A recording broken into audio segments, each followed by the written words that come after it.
for Faith Book, the Book of Faith, the Word of God, the Bible.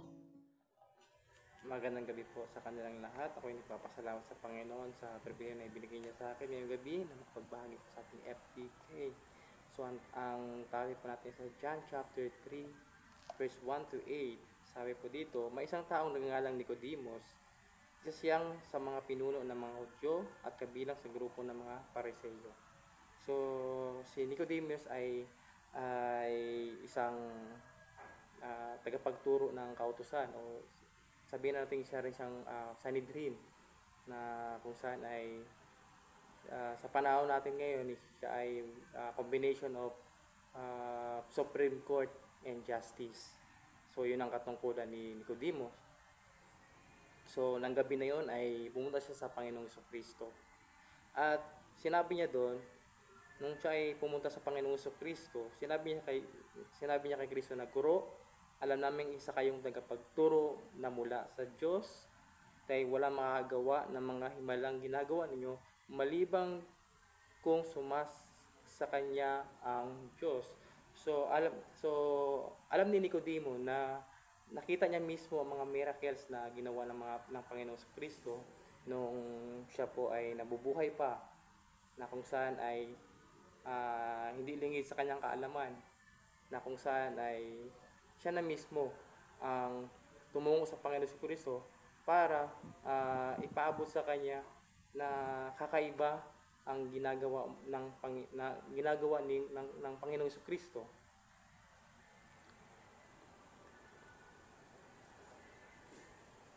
So sa verse number 3, so sumagot ang Panginoong Jesucristo. As sinabi ng Panginoong Jesucristo,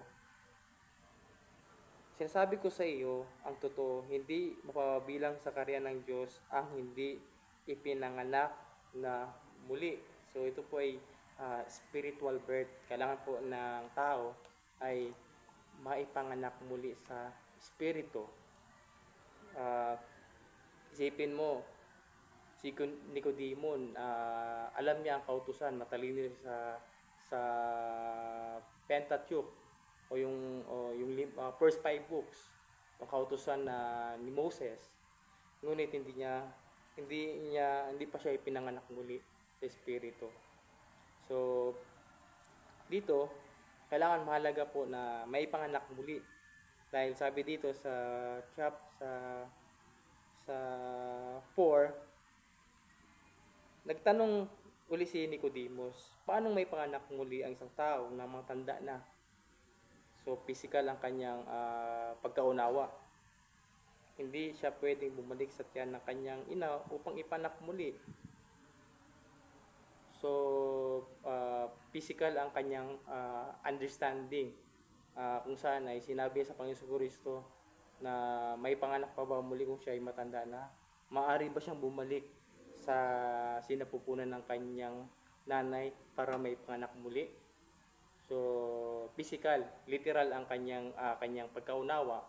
Hindi niya maunawaan na ito pala ay spiritual na kapanganakan.